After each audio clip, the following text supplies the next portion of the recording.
প্রচুর কাজ করছে। মগের উপর কাঁচি চাপাচ্ছে, তার উপর চুবড়ি চাপাচ্ছে, আবার তার উপর নিজে উঠে পড়ছে, বোতলের জল নিয়ে ফেলছে, মানে সারাদিন কাজ, সারাদিন। আবার সব বাসনপত্র নিয়ে এসে মুখের কাছে বসলেন পণ্ডিত আমার। ওর নিজের খেলনা নিয়ে কোনোদিনও খেলতে ইচ্ছে করে না, সব সময় ঘরের বাসনপত্র চুবড়ি চাবড়া যা পায় সেই সব নিয়ে নাড়ানাড়ি করা না, খাচ্ছি তার উপরে তো কাঁচিটাকে তুলে দিল। নমস্কার বন্ধুরা, কেমন আছেন সবাই? আবার চলে এলাম আপনাদের জ্বালাতন করতে। আজকে কিন্তু সকাল সকাল আসেনি, এখন অনেক বাজে, প্রায় 11:30। আজকে প্রচুর লেট হয়ে গেছে, কারণ আজকে শনিবার, আজকে হাটবার। মা হাটে যান, এবার মা হাট থেকে ফিরলে মাছ আনেন অনেক রকম, 3-4 রকমের মাছ আনেন, আর মাছ ধোয়ার দায়িত্ব হচ্ছে আমার। ওই জন্য মাছটা ধুয়ে পরিষ্কার করে খেতে বসেছি খাবার নিয়ে, আর আপনাদের সাথে বকবক করতে। এই সবে খাবার নিয়ে বসেছি, আর সাথে আপনাদের সাথে গল্প করতে। দুটো কাজই একসাথেই করে নিই।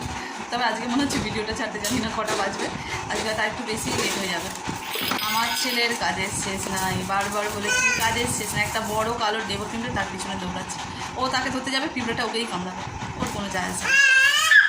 আর বাবু যে ছবিটা দিয়েছে দেখেছেন নিশ্চয়ই, দারুণ সুন্দর হয়েছে। গতকাল রাত্রে বিয়ে বাড়ি ছিল, ওখানেতেই গিয়েছিল। আর সত্যি বলতে আপনারা ভাববেন যে এই রোজের শুধু শুধু বকবক করে ভুলভাল বকবক করার থেকে ভিডিও অন্য কিছু দেওয়া বেটার, মানে কোনো অনুষ্ঠান বাড়ি গেলে বা অন্য জায়গায় কোথাও গেলে। কিন্তু আমি আগেও বলেছি, আবারও বলছি, আমার বাড়ি থেকে অবজেকশন আছে আমার ভিডিও করার জন্য। আর আমার হাজব্যান্ড আমার পাশে আছে, ওনা থাকলে তো আমি কিছুই করতে পারতাম না, আমার পক্ষে সম্ভবই হতো না এই লাইনে আসা।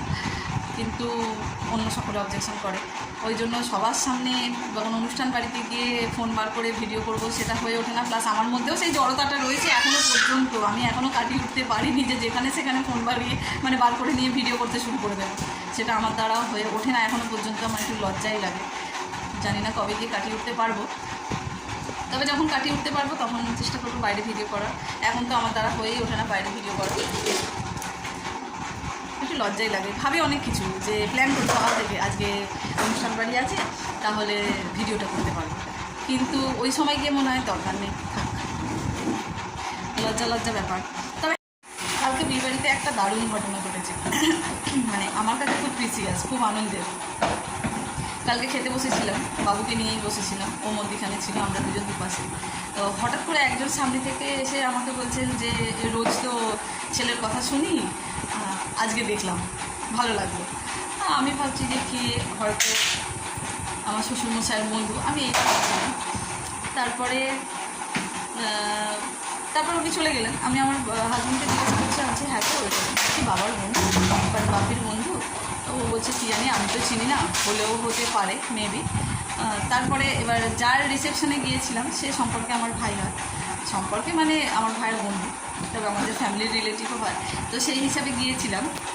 ওর যে দাদা, সে আমার থেকে বড়, তাকে আমি দাদা বলেই রাখি, যার রিসেপশন হচ্ছে তার দাদা। তাকে উনি এসে বলছেন যে এইটা আমার জামাই হয়, আমি ওনার শ্বশুর, ওর শ্বশুর হয়। আমি ভাবলাম তাহলে হয়তো ননিদার, মানে যে দাদা আর কি, ননিদার শ্বশুরবাড়ির রিলেটিভ। কিন্তু আমাকে চিনল কী করে? এটা তো আমার মনে একটা কোয়েশ্চেন আসতেই পারে, যে চিনবে কী করে তার শ্বশুরবাড়ির লোক আমাকে? ননিদাও ওনাকে জিজ্ঞাসা করছে তুমি চেনো ওকে, তুমি কী করে চিনলে, বা যাই ও ননিদা জিজ্ঞাসা করছিল।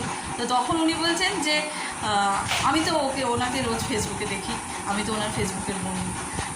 তখন আমি গিয়ে বুঝলাম যে উনি হচ্ছেন আমার ফেসবুক ফ্রেন্ড, উনি আমার ব্লগ দেখেন ছেলের ব্যাপারে, ওই জন্য শুনেছেন, তাই উনি আমার কথাটা বললেন। মানে শুনে আমার এত বেশি আনন্দ হয়েছে যে যাই হোক, যাদেরকে হয়তো আমি কোনোদিনও চিনতামই না, আজকে তারা আমাকে চিনছে, তারা সামনে থেকে এসে আমার সাথে কথা বলছে। একটা অচেনা লোক, অচেনা মানুষ আমার সাথে এসে কথা বলছে, উনি বললেন যে উনি আমাকে চিনেছেন।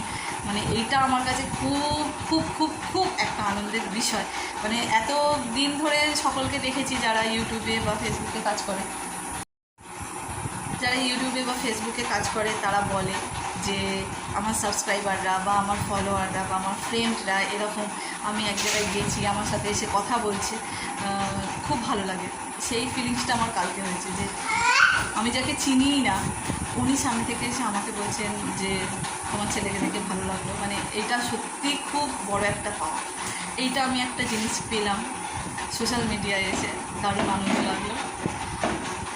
আপনারা এরকমভাবে আমাকে ভালোবাসবেন, আমার ছেলেকে আশীর্বাদ করবেন, আর আমার পাশে থাকবেন, যাতে আমি চ্যানেলটাকে আরও বেশি এগিয়ে নিয়ে যেতে পারি। আপনাদের ভালোবাসার জন্য আপনাদের জানানো হয়নি যে আমার 5,500 ফলোয়ার কমপ্লিট হয়ে গেছে ফেসবুকে। এটা একটা গুড নিউজ, যেটা আমার আপনাদেরকে দেওয়া হয়নি।